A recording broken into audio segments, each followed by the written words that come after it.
Welcome to the Dr. Donna podcast, here on the Experience of the Soul podcast channel.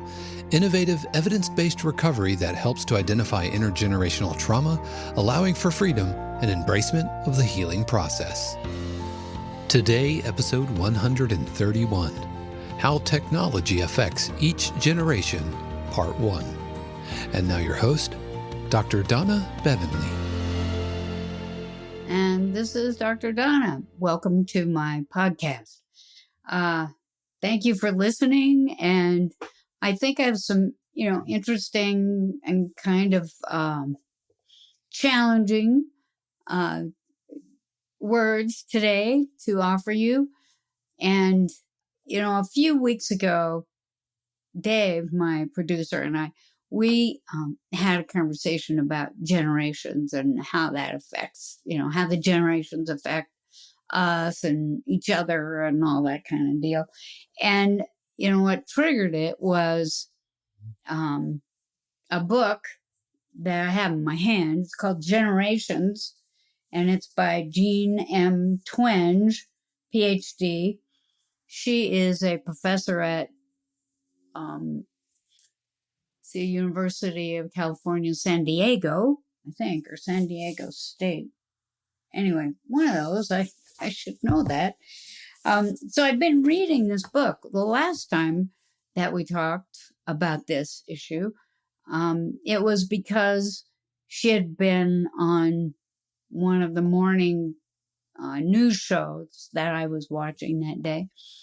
And I was just really interested in what she was having to say. So I got the book and I've been reading it. Of course, I've been jumping around because it's so interesting. So I want to give her a lot of credit. I just want to say that I think this is one of the most important books that has been written in a very long time. She's pretty brilliant. It's well documented. And even though I have my own book that I wish people would read, I think this book is revolutionary. And if people read it, I think that there would be more understanding about what everybody is going through and how we could come together to help one another and maybe save the planet, save our country. I mean, I think it's that important. Anyway, so I want to talk about that today. And, just to reflect, I want to say that she talks about these generations and the generation she calls the Gen Zs, the Millennials, the Gen Xers, the Boomers, and the Silents.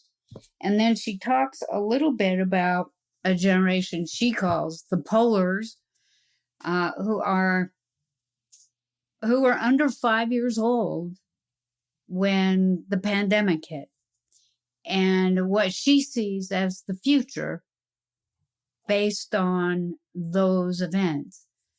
Now, most of us would recognize that each generation seems to be shaped by events that occur in our lives. For instance, like the boomers, that's my generation. The events that occurred in our lives that probably impacted us and, helped us to develop our worldview and how we see each other was, for one, we had the assassinations of President Kennedy, Robert Kennedy, Martin Luther King. We had the Vietnam War. We had women's rights, gay rights, civil rights. We were in a generation where we also began to understand some of the power of technology. And in her book, she talks about, in her reality, what she thinks is a major contributing factor to all of these generations that hasn't ever been there before, which is new, is technology. And that how each generation has used technology, relied on technology, increased the power of technology, has really had more of an effect on the generations than any of these individual events. So, like in my generation, the boomers, we walked around, we were just starting to have TVs. Like I had the first time I really ever saw a TV, or we had one, was when I was 12. And that was major technology. Right? So we watched President Kennedy's funeral on TV, and we were just enwrapped by that. And we also had transistor radios. That's what we listened to music on, but we had them. And the silence had radio. That's what they got their information. That's how they got their information. And, just to show how even radio had such an impact on a generation, was Orson Welles, doing the radio on the War of the Worlds. Because people didn't have any way to determine whether these things were true or not immediately, this War of the Worlds, made people crazy. They thought it was real. And, some people were like going out and committing suicide, and all based on this radio program. So I think what this means to me is that any type of technology that is not understood well by the population, that, we put out there without knowing how it's going to impact the population, is instrumental in determining how we see the world and how we manage ourselves in the world. So, like I said, even radio, people sitting around listening to President Roosevelt talk about how Japan attacked Hawaii and what we needed to do. And people were just, sitting there listening to this. And that's the only way they knew what was happening. And when you consider how how much information we get all day long from all of this technology that we have, and most of the time, we don't check it out to see if this information is all true.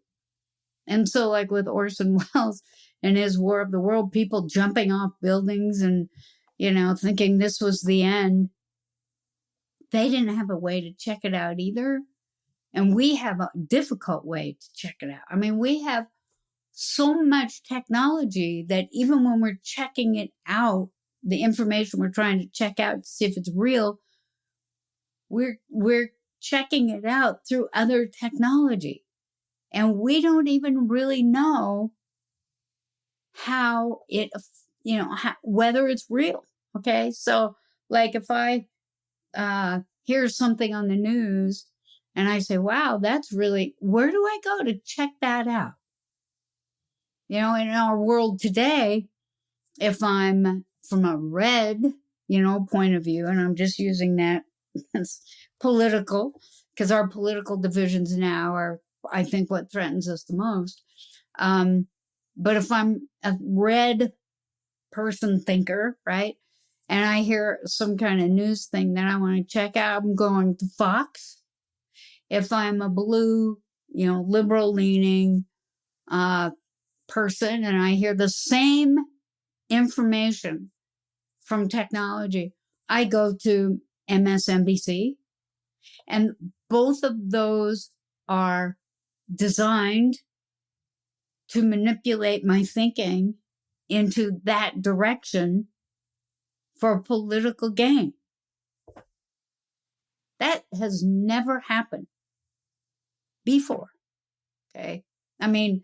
it's been happening lately, but this idea that we are all, the generations have had all these divisions because of technology. I think there's something to that.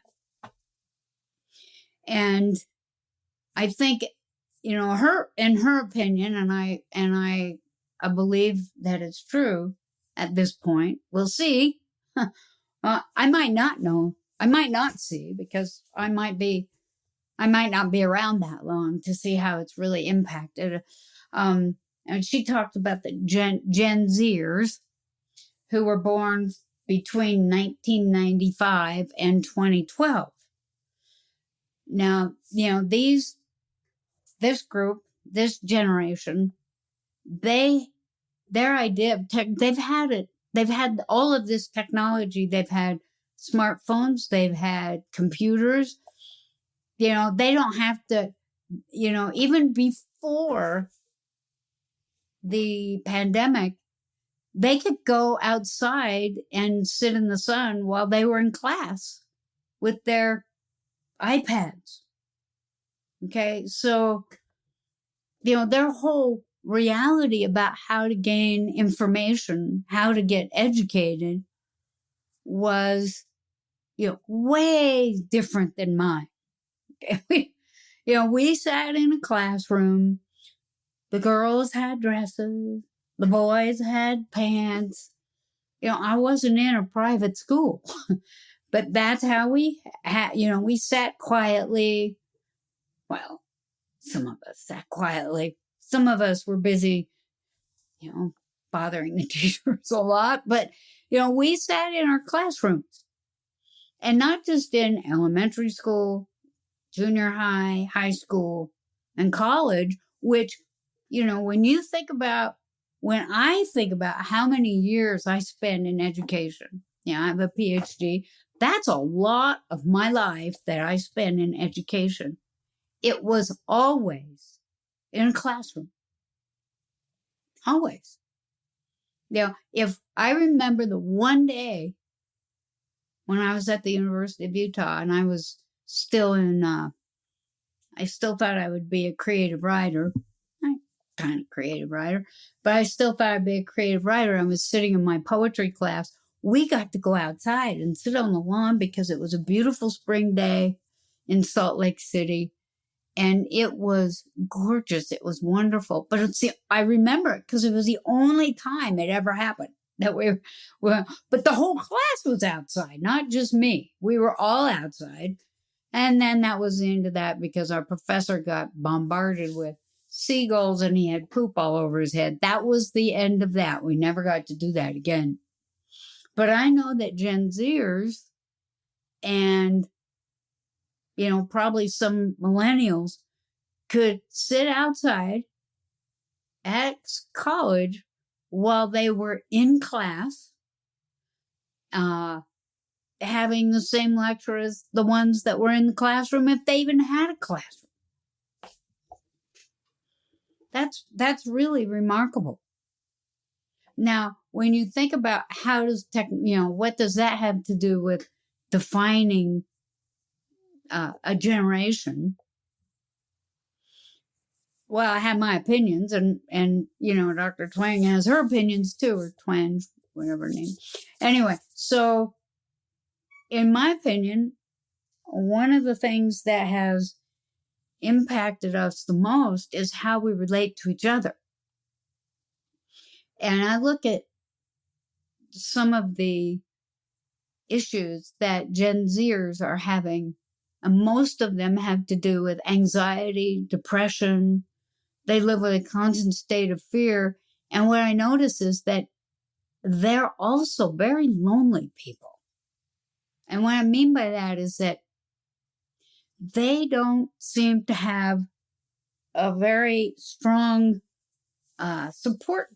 real support group. When I say real in terms of, you can have a support group online. God knows there are enough groups, I'm putting air quotes around that, online that you can join, and you might sit there and, type away or talk away or whatever. And you might feel like you are part of a group, but then when you're offline, they're not there. And you realize this kind of air. I'm having, air relationship with people where we're not touching, we're not hugging, we're not getting the kind of intimacy that comes with really working out face-to-face, in-person relationships. And I'm not talking about love relationships necessarily. I'm talking about friendships. I'm talking about family relationships, relationships with professors, with teachers, with people who you meet, say, on the trail. I notice this because I'm on trails a lot. I was on a trail Monday, this past Monday. I was on a trail for 14 miles up in the mountains. And by the way, it was glorious. And I go early. I'm at a trailhead like at 7 o'clock in the morning. So I get up early before the sun, and I'm in the Northwest, so that's pretty darn early. I got up, and, I was at the trail before 7, and we were the only ones on the trail. We hiked for, 14 miles, so that had been about 6 hours because we stopped for lunch.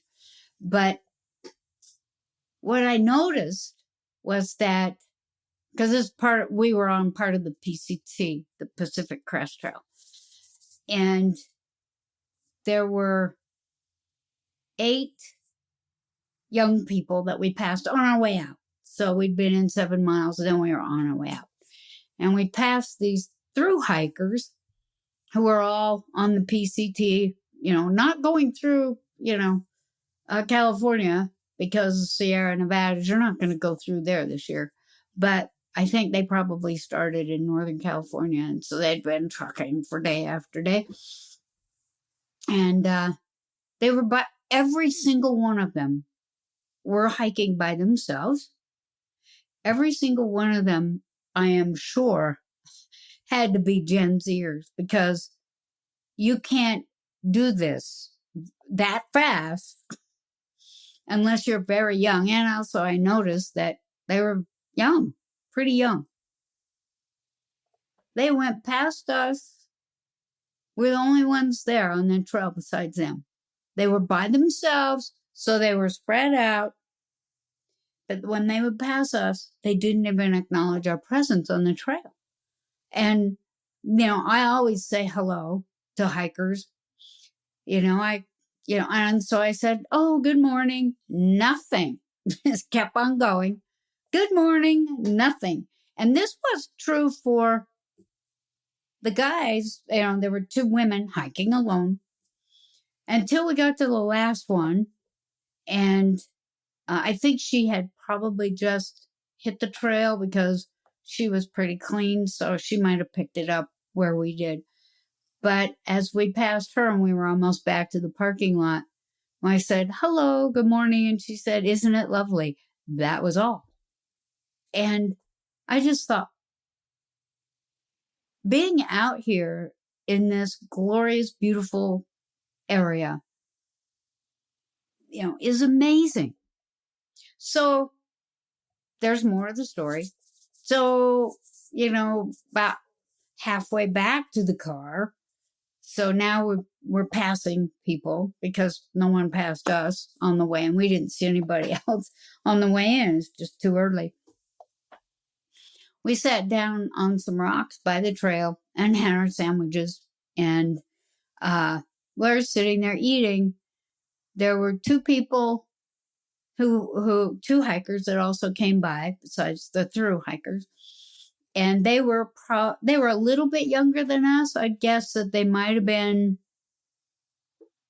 maybe Gen X, later Gen X. And they both stopped and started talking to us. I said, "Good day. It's such a beautiful day out here." They stopped and said, "You're right. It's so beautiful. And did you see? And did you see?" And yeah, we saw. And we were in a burn area that had burned like 5 or 6 years ago. And did you see that little nursery of trees over there? They're really small and really cute. And did you see those Washington lilies? They're just beautiful. And we were talking. We were interacting. And then a guy came by who was jogging. It was, trail running's big here. And he was probably about, 60 years old. And he stopped. He was even jogging. He stopped. "Hi, how are you doing?" "Oh, fine." "Oh, it's time for lunch, huh?" I mean, just conversation that has really no deep meaning at all. But there's this connection that happens when people interact with one another face to face that they don't get with technology. And believe me, I think I can talk about this because I'm a therapist. I was supposed to be retired, and then the pandemic hit the next day. The very next day. And so I was back at it, and I've been back at it since. I'm semi-retired, or I wouldn't be on hikes, but I'm semi-retired. And so I've been doing it by Zoom. I've been doing it through telehealth, doing sessions through telehealth, and it's a different experience. I mean, I've worked with people that I've never sat in the same room with except on telehealth. Dave, who's, I feel close to and I've really grown to care about a lot, and he's my producer. I've never sat in the same room with him. And we have conversations, and probably if something happened to me or something happened to him, we'd feel bad. Not forever, for sure. But it's like, we've never sat in the same room, so we don't even really, we know what each other's faces look like. But if we saw each other in the street, we might not know each other because we don't see one another's bodies. We don't see the little, micro movements that each other has when they're interacting face to face. And so, there was 2 other people we passed on the trail that day. And so that's not very many in 14 miles. But they were also older, and they also had something to say to us. And, I pay attention to these things, probably because I've been a therapist for freaking ever. And when you're a therapist that long, you just do it. You don't think about it. You just do it. How does that feel? How does that land? Right? And it all landed wonderful. But it didn't land wonderful at all when I got ignored just for saying hello. And I thought, well, that didn't feel very good. But I was more concerned that they didn't seem to notice. They just didn't notice. And those Gen Zers, that's one of the big problems I think that they're having. And that is that they don't really spend, or you all, if you're listening, you might not even be listening, don't spend time face to face in the same room with one another. I mean, you might say, well, we go out clubbing and we dance. How much real interaction is there when you're out on the dance floor jumping up and down with really loud music? I mean, your bodies are moving and you might be picking up cues from each other, but you're not sitting down and having even a lightweight conversation like, oh, did you see those Washington lilies? They are absolutely stunning. I've told you something about myself when I say that, by the way. I've told you about my love for flowers. I notice them. If you have your head in technology every day, you are not noticing the natural world. And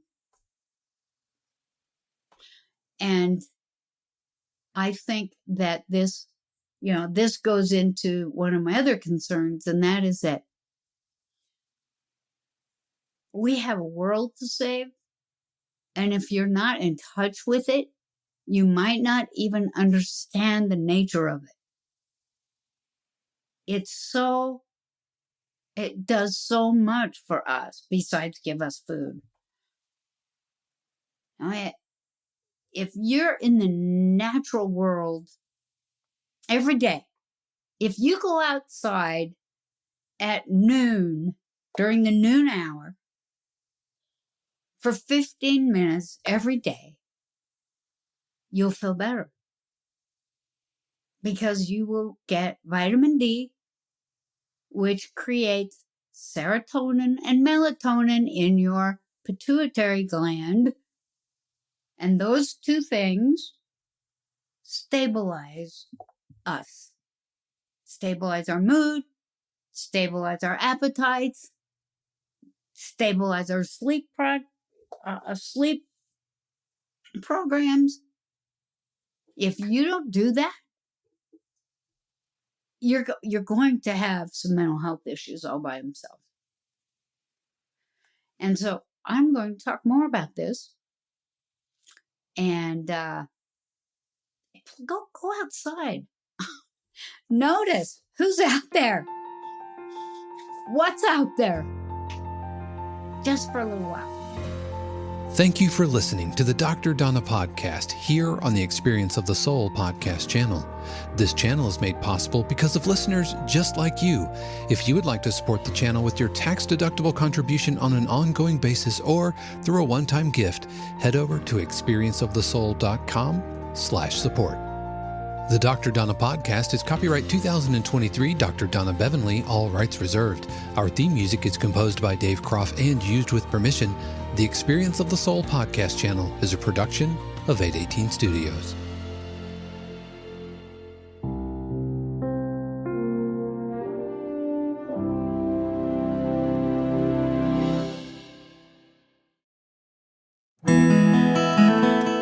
Hey friends, Sean here, your Experience of the Soul producer. I want to take a moment to tell you about something truly exciting. The SoulWorks online community, created by your host, Cynthia Alice Anderson, and available on the Mighty Networks app. If you're looking for a place where you can explore your spiritual path, connect with others, and grow in a meaningful way, then this is for you. SoulWorks is so much more than an online community. It's a safe, inclusive space for spiritual exploration, self-discovery, and personal transformation. Inside the community, you'll find everything from uplifting spiritual studies to soul-centered growth practices, meditations, affirmations, and so much more. It's a space where you'll always be supported and never judged. The best part, membership is free. You'll have access to powerful resources, inspiring content, and a supportive group of like-minded people who are all on their own unique spiritual journeys. And if you're ready to dive deeper, there are premium options available to enhance your experience with a live Monday night talk series and extended, deeper meditations. If you're seeking a place to connect, grow, and nurture your soul, we would love to have you join us in the SoulWorks community and see where this journey can take you. Visit my.soulworkscommunity.com today.